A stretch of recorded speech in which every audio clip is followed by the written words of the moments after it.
Hello दोस्तों, तो मेरा नाम हर्षिता सिंह दत्तवाल है और मैं आपके लिए लाइट चैप्टर लेके आई हूँ जो क्लास 10th बोर्ड एग्जाम के लिए वेरी वेरी मोस्ट इंपॉर्टेंट है। लाइट लाइट सुनते ही मज़ा आ जाता है। What is light?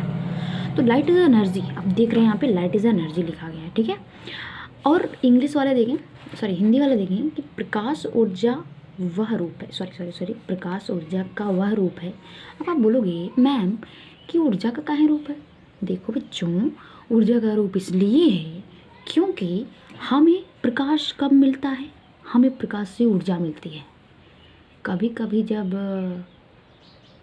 लाइट रहती है घर में तो हम क्या करते हैं, अपना हथवा इसे करके ठंडी में सेक लेते हैं ना, तो वो ऊर्जा का रूप है। हमें उससे एनर्जी हीट मिलती है। क्या मिलती है? हीट मिलती है, ठीक है।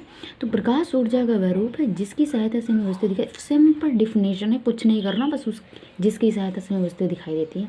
जैसे मेज है, ठीक है, एक क्या है, एक यहाँ पे मेज रखा गया है, उस पर बुक रखा गया है। हम अंधेरे में पहुँचे, ठक्क से दीवार पे लड़ गए, फिर यहाँ से मुड़े जाएँ, यहाँ से मुड़ जाते हैं, एक बड़ा से टार्च लेके आते हैं, फिर जाते हैं, फिर अपनी बुक लेते हैं, और वो एक सोर्स होता है जिस टार्च से हम बुक को देखते हैं। मतलब इसकी सहायता से हम क्या कर पा रहे हैं, हम इसको देख पा रहे हैं, नहीं तो लड़ जा रहे हैं। ये तो प्रकाश ऊर्जा का वह रूप है जिसकी सहायता से हमें वस्तुएं दिखाई देती हैं। लाइट का सोर्स क्या है, इसका स्रोत क्या है? नेचुरली थिंग क्या है? सूर्य है, तारे हैं, इससे हमें लाइट मिलती है। सूर्य सुबह में निकलता है और हमें बढ़िया सा लाइट देता है, एकदम एनर्जी वाला फील आ जाता है। मानो जो बनाया है, जैसे रात को जब हम रूम में जाते हैं तो लड़ वड़ जाते हैं, वही जो मैंने बात आपको बताई, जैसे रूमों में गए, दरवाजे से ठक से लड़ गए, गुस्सा आ गया आपको, उसके लिए बना है विद्युत बल्ब, है टार्च, ये सब बना है जिसको आप जला करके रूम में जा सकते हो। उसके बाद है कि दीप्त प्रकाश स्रोत क्या है, यानी कि इस स्रोत को विद्युत क्या है, प्रकाश के स्रोत को दो भागों में बांटा गया। एक दीप्त प्रकाश जिसको कहते हैं ल्यूमिनियस सोर्स, ल्यूमिनियस। कभी कभी आप दुकान पर जब खरीदने कपड़ा बड़े बड़े मॉल में जाते हैं तो वहाँ लिखा रहता है luminous. Luminous, what is the luminous? Luminous वो होता है कि वे प्रकाश स्रोत जो स्वयं प्रकाश उत्पन्न करते हैं। क्या करते हैं? स्वयं प्रकाश उत्पन्न करते हैं। जैसे तारे हैं, ये स्वयं प्रकाश उत्पन्न करते हैं, किसी की सहायता से ये जलती नहीं है। सूर्य का हम अपना फर्क लगाते हैं का 100%। विद्युत बल्ब, इसको काटो, अभी काटो, अभी बता रहे हैं, कहाँ घबरा रहे हो? अदीप्त क्या है, लिख देते हैं, ये लिखा गया नहीं है। तो अदीप्त वे होता है, यानी कि आप लिख सकते हो कि वे, ठीक है, वे प्रकाश स्रोत जो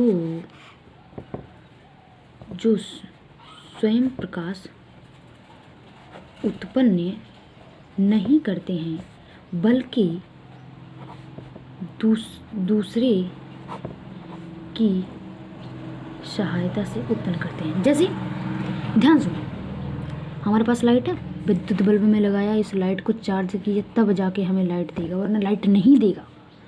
हमारा एक टार्च है, आजकल आने लगा है भैया, बहुत बढ़िया सा टार्च है। हम यहाँ से क्या करते हैं, यहाँ चौकनियाँ होती है, इसे में चौक देते हैं, फिर हमारा लाइट 100% चार्ज हो जाता है। तो ये सब प्रकाश के स्रोत हैं। और ये कौन से प्रकाश है? अदीप्त, जो किसी दूसरे की सहायता से नहीं, वे प्रकाश स्रोत जो स्वयं प्रकाश उत्पन्न नहीं करते बल्कि दीप्त स्रोतों से प्रकाश को लेते हैं। आजकल ऐसी चार्जिंग आई है जो धूप में रखने से चार्ज हो जाती है ना, मतलब ये सब क्या है, सब अदीप्त है। अब एक बार और देख लीजिए प्रॉपर्टी क्या होती है, देख लो भैया, प्रॉपर्टी ऑफ लाइट, मस्त है ये भी। प्रॉपर्टी ऑफ लाइट, प्रॉपर्टी मतलब भैया गुण होता है, देख लो, यानी कि प्रकाश का गुण क्या है। पहला गुण बता रहा है कि प्रकाश स्वयं अदृश्य होता है परंतु उसकी उपस्थिति में वस्तु दिखाई देती है। क्या हम प्रकाश को देखते हैं? नहीं देखते। सूर्य का कहाँ से प्रकाश निकल रहा है हमें कुछ पता नहीं है, लेकिन उसकी सहायता से हमें वस्तुएं दिखाई देते हैं। प्रकाश स्वयं क्या होता है? अदृश्य होता है। एग्जाम में पूछे तो लिख दीजिए, डरिएगा मत। परंतु इसकी उपस्थिति में क्या होती है, हमें वस्तुएं दिखाई देती हैं। हाँ, दिखाई देती हैं कि नहीं? जैसे अभी रूम में आप गए थे, दरवाजों से लड़ गए थे, तो गए थे, एक टॉर्च लेके आए थे तो बुकअप आ गए थे ना। तो प्रकाश स्वयं अदृश्य होता है, हम नहीं देख रहे थे कहाँ पे लाइट है, लेकिन परंतु उसके ऊपर जब हम उस टार्च को जलाते हैं तो हमें वस्तुएं दिखाई देती है। दूसरी अगर आप इसका लिखना चाहें तो बड़े ही अच्छे ढंग से आप लिख सकती हैं, मनोहर ढंग से। देखिए दूसरा चीज़ आप इसका लिख सकती हैं बच्चों कि साधारणतः प्रकाश सरल रेखा में गमन करता है, ये बात सही है। स्ट्रेट लाइन सरल रेखा में, साधारणतः प्रकाश सरल रेखा में गति करता है। और एक और याद कर लीजिए मोस्ट इम्पोर्टेंट पॉइंट कि दृश्य प्रकाश की तरंग दैर्घ्य होता है 4000 एंगस्ट्रॉम से 8000 एंगस्ट्रॉम। 3 पॉइंट लिख दीजिए, आपको फुल मार्क्स ना मिले तो बोलिएगा कि मुझे फुल मार्क्स नहीं मिले। पहला कि प्रकाश स्वयं अदृश्य होता है परंतु हमें वस्तुएं दिखाई देती हैं। स्ट्रेट लाइन सरल रेखा होता है। दृश्य प्रकाश की तरंग दैर्घ्य 4000 एंगस्ट्रॉम से 8000 एंगस्ट्रॉम तक होती है। सो आज के लेक्चर में बस यहाँ तक, आगे हम फिर से बात करेंगे भन्नाट तरीकों से। सो बाय बाय गाइस।